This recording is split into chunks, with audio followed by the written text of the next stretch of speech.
Wish you a very good morning to all of you. I hope you all are doing good. स्वागत है आप सभी का daily current affair with MCQs के इस खास सेशन में, जहां हम हर सुबह 7 बजे लेकर आते हैं करंट अफेयर की क्लास। मैं हूं सिमरनजीत कौर और आज हम करने जा रहे हैं 9 जून 2025 की करंट अफेयर्स। अगर आप हरियाणा सीईटी 2025-26 की प्रिपरेशन कर रहे हैं तो आप इस बुक के जरिए अपनी प्रिपरेशन को और बेटर कर सकते हैं। इस बुक के बारे में अधिक जानकारी के लिए आप इन दिए गए नंबरों पर संपर्क कर सकते हैं। अगर आपने हमारा YouTube channel GK by Yogesh sir को सब्सक्राइब नहीं किया तो आप जल्दी से जल्दी सब्सक्राइब कर लें ताकि आने वाले वीडियोस की नोटिफिकेशन आपको जल्दी से जल्दी मिल पाए। तो चलो करते हैं हम आज का सेशन शुरू। तो ये है हमारा कल का होमवर्क क्वेश्चन। हाल ही में किसने एक पेड़ माँ के नाम 2.0 लॉन्च किया है? Who has recently launched एक पेड़ माँ के नाम 2.0? तो ये किसने लॉन्च किया था? ऑप्शन सी हमारा करेक्ट आंसर था, धर्मेंद्र प्रधान जी ने। तो ये था हमारा कल का होमवर्क क्वेश्चन। तो चलो शुरू करते हैं हम आज का फर्स्ट क्वेश्चन। हाल ही में विश्व खाद्य सुरक्षा दिवस कब मनाया गया है? When was World Food Safety Day recently observed? तो विश्व खाद्य सुरक्षा दिवस कब मनाया गया? 5 जून, 7 जून, 6 जून या इनमें से कोई नहीं? तो वर्ल्ड फूड सेफ्टी डे कब मनाया गया? तो वो मनाया गया 7 जून। ऑप्शन बी हमारा करेक्ट आंसर है। तो हर वर्ष हम 7 जून को वर्ल्ड फूड सेफ्टी डे, विश्व खाद्य सुरक्षा दिवस पूरे वर्ल्ड में, पूरे दुनिया भर में मनाते हैं। और इसका उद्देश्य क्या है? इसका उद्देश्य वैश्विक सत्र पर लोगों को खाद्य सुरक्षा के महत्व के प्रति जागरूक करना है। और जैसे कि हमको पता ही है कि हर एक दिन की कोई खास थीम होती है, तो इसकी थीम 2025 की क्या है? Food safety science in action. क्या थीम है इसकी? खाद्य सुरक्षा विज्ञान की शक्ति। तो वर्ल्ड फूड सेफ्टी डे कब मनाया जाता है हर वर्ष? 7 जून को। तो 7 जून 2025 को हम हर साल वर्ल्ड फूड सेफ्टी डे मनाते हैं। बढ़ते हैं हमारे नेक्स्ट क्वेश्चन की तरफ। हाल ही में नॉर्वे शतरंज महिला टूर्नामेंट किसने जीता है? Who has recently won the Norway Chess Women's Tournament? तो किसने यह टूर्नामेंट जीता है? कोनेरू हम्पी ने, लेई टिंगजी ने, अन्ना मुजीचुक ने या इनमें से कोई नहीं? तो किसने नॉर्वे शतरंज महिला टूर्नामेंट जीता है? तो ये जीता है, option C is correct answer, Anna Muzychuk ने। तो ये है अन्ना मुजीचुक। बढ़ते हमारे नेक्स्ट क्वेश्चन की तरफ। हाल ही में कनाडा में होने वाले G7 सम्मेलन में भारत का प्रतिनिधित्व कौन करेंगे? Who will represent India at the upcoming G7 summit to be held in Canada? तो कनाडा में होने वाले जो G7 सम्मेलन है उसमें भारत का प्रतिनिधित्व कौन करेंगे? अमित शाह, नरेंद्र मोदी, डॉक्टर एस जयशंकर या इनमें से कोई नहीं? तो कौन करेंगे?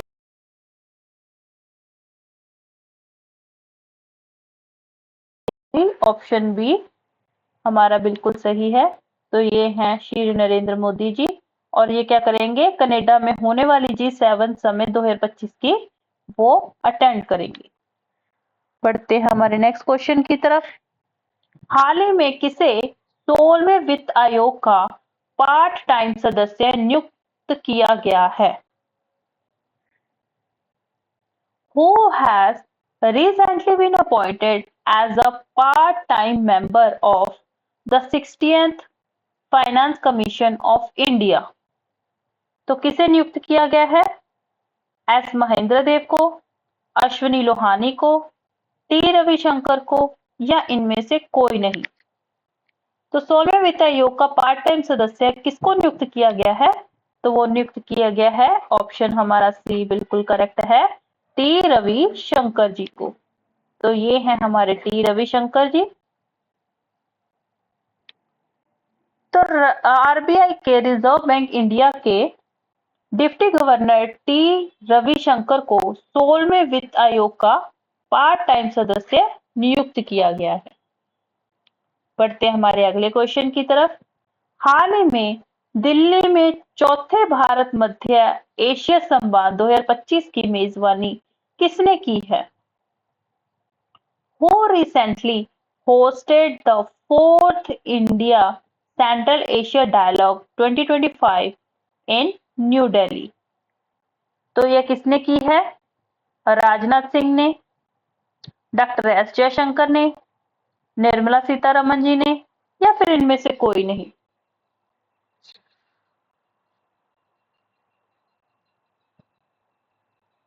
तो किसने दिल्ली में चौथे भारत मध्य एशिया संवाद 2025 की मेजबानी की है? तो किसने की है? तो वो की है doctor S Jaishankar. Option B हमारा बिल्कुल करेक्ट आंसर है, डॉक्टर जे एस जयशंकर। तो ये है डॉक्टर एस जयशंकर। तो भारतीय विदेश मंत्री डॉक्टर एस जयशंकर ने 6 जून 2025 को नई दिल्ली में आयोजित चौथे भारत मध्य एशिया संवाद की मेजबानी की है और भारत ने दिसंबर 2021 में नई दिल्ली में तीसरे भारत मध्य एशिया संवाद की भी मेजबानी की थी। तो इस बार वाला कौन सा है? चौथा। तो तीसरा वाला कब था? दिसंबर 2021 में हमने तीसरे की भी मेजबानी की थी। बढ़ते हमारे नेक्स्ट क्वेश्चन की तरफ। हाल ही में किसने पहला फ्रेंच ओपन खिताब जीता है? Who recently won their first French Open title? तो हमारे ऑप्शंस हैं कोको गोफ, आरेना स्वालेंका, जेसिका पेगुला, या इनमें से कोई नहीं? तो किसने पहला फ्रेंच ओपन खिताब जीता है? तो हमारा सही ऑप्शन ए कोको गोफ ने। तो किसने पहला फ्रेंच ओपन खिताब जीता है? तो वो जीता है कोको गोफ ने। तो ये है हमारे कोको गोफ जिसने फ्रेंच ओपन 2025 का खिताब जीता है।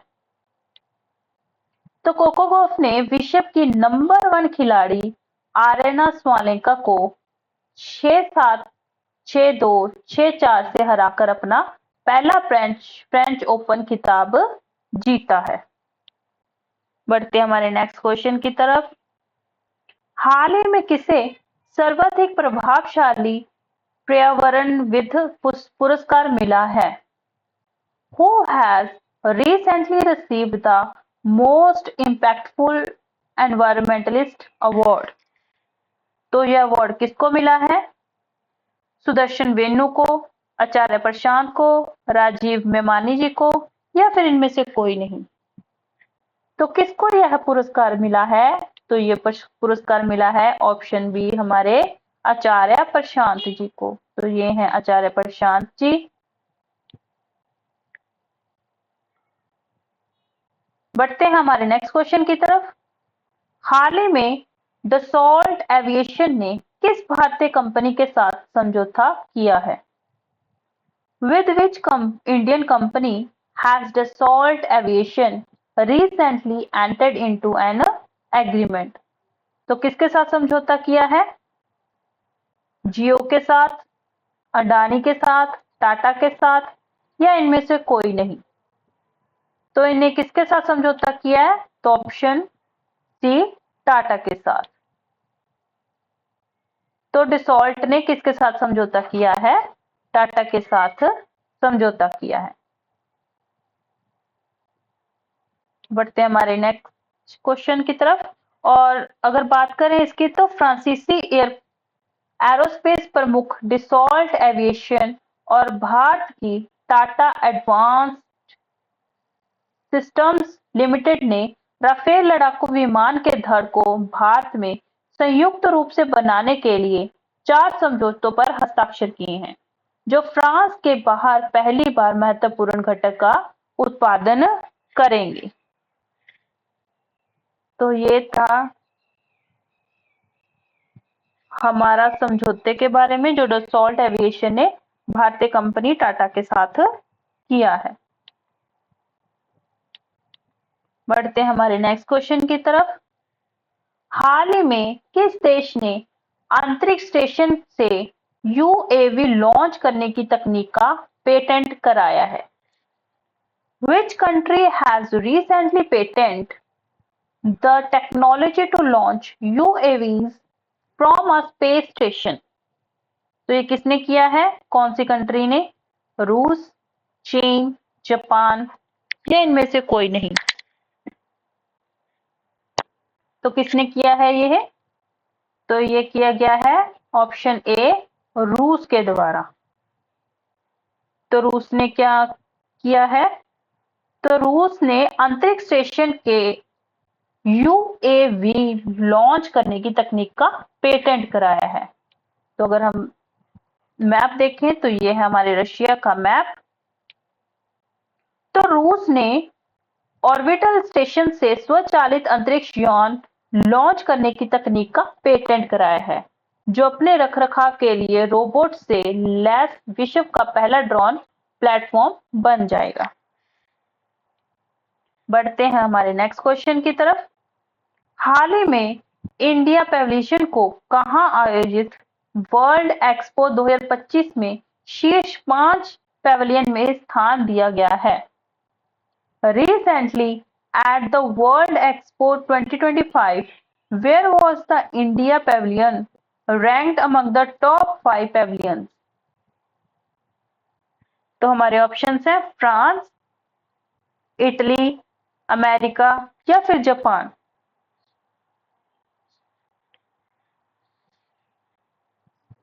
तो कौन सा ऑप्शन हमारा बिल्कुल करेक्ट रहेगा इसके लिए? तो ऑप्शन डी, जापान। तो ये है जापान का मैप। तो इंडिया पैवेलियन को जापान के ओसाका में आयोजित वर्ल्ड एक्सपो 2025 में अमेरिका, इटली, जापान और फ्रांस के साथ शीर्ष 5 पैवेलियन में स्थान दिया गया है। पैवेलियन में समृद्ध सांस्कृतिक विरासत, आयुर्वेद, इसरो और अन्य विविध क्षेत्रों पर आधारित आकर्षक प्रदर्शनी लगाई गई है। बढ़ते हैं हमारे अगले क्वेश्चन की तरफ। हाल ही में नई दिल्ली में भारतीय भाषा अनुभाग का उद्घाटन किसने किया है? Who recently inaugurated the Indian Languages section in New Delhi? तो ये उद्घाटन किसने किया है? तो हमारे ऑप्शन है नरेंद्र मोदी जी, पीयूष गोयल जी, अमित शाह जी या इनमें से कोई नहीं। तो यह उद्घाटन किसने किया? तो ये उद्घाटन किया गया अमित शाह जी के द्वारा, ऑप्शन सी। तो ये है अमित शाह जी। बढ़ते हैं हमारे नेक्स्ट क्वेश्चन की तरफ। हाल ही में किसने आर्मेनिया के जर्मुख के आयोजित 6वें स्टेपन अफगान मेमोरियल शतरंज टूर्नामेंट में जीत हासिल की? Who recently won the 6th Stepan Afghan Memorial Chess Tournament held in Jarmuk, Armenia? तो किसने जीत हासिल की है? डी गुकेश ने, अरविंद चिदम्बरम ने, आर प्रज्ञानंद ने या इनमें से कोई नहीं। तो यह जीत किसने हासिल की है? तो यह जीत हासिल की गई है अरविंद चिदम्बरम, ऑप्शन बी के द्वारा। तो ये है अरविंद चिदम्बरम जी। तो भारतीय ग्रैंड मास्टर अरविंद चिदम्बरम ने आर्मेनिया के जर्मुख में आयोजित 6वें स्टेपन अफगान मेमोरियल शतरंज टूर्नामेंट में जीत हासिल की। अरविंद ने 9 राउंड में 6.5 6.5 अंक हासिल किए, जिससे वह हम वतन ग्रैंड मास्टर आर प्रज्ञानंद के बराबर रहे, लेकिन टाई ब्रेक में जीत हासिल की। तो किसकी जीत हुई है? अरविंद चिदंबरम जी की। तो ये है अरविंद चिदंबरम जी। पढ़ते हैं हमारे नेक्स्ट क्वेश्चन की तरफ। हाल ही में तेनाला बालकृष्ण पिल्लाई का 95 वर्ष की आयु में निधन हुआ है, तो वे कौन थे? Recently, Tenala Balkrishnan Pillai passed away at the age of 95. Who was he? तो वो कौन थे? क्या वो कोई लेखक थे, या राजनीतिज्ञ थे, पत्रकार थे, या इनमें से कोई नहीं? तो वो कौन थे? तो ऑप्शन हमारा बी बिल्कुल करेक्ट है। तो वो क्या थे? राजनीतिज्ञ। तो ये हैं तेनाला जी। बढ़ते हैं हमारे नेक्स्ट क्वेश्चन की तरफ। हाल ही में रॉब वॉल्टर को किस देश का तीनों प्रारूपों में क्रिकेट कोच नियुक्त किया गया है? Recently, Rob Walter has been appointed as the head coach for all 3 formats of cricket. For which country? तो कौन सी कंट्री में किया गया है ये? तो ये किया गया इंग्लैंड में, ऑस्ट्रेलिया में, न्यूजीलैंड में, या इनमें से कोई नहीं? तो कौन सा ऑप्शन इसके लिए सही रहेगा? तो ऑप्शन सी, न्यूजीलैंड में। तो ये है रॉब जी, और ये है न्यूजीलैंड का मैप।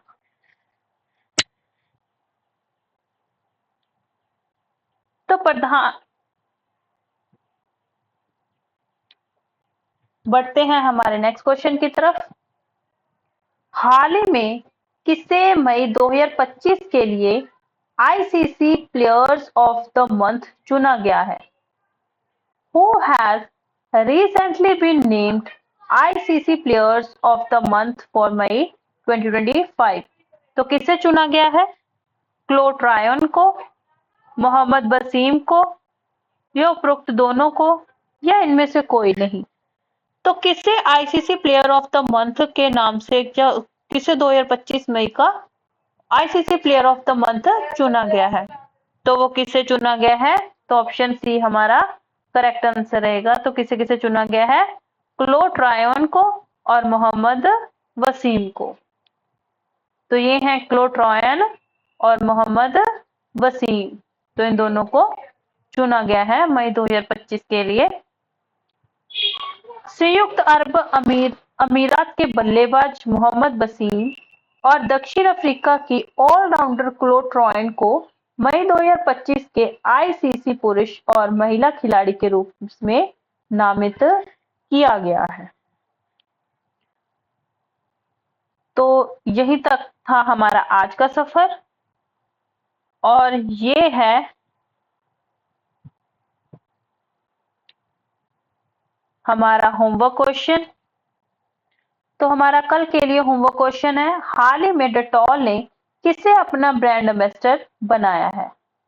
विराट कोहली को, रणवीर सिंह को, शाहिद कपूर को, या महेंद्र सिंह धोनी को?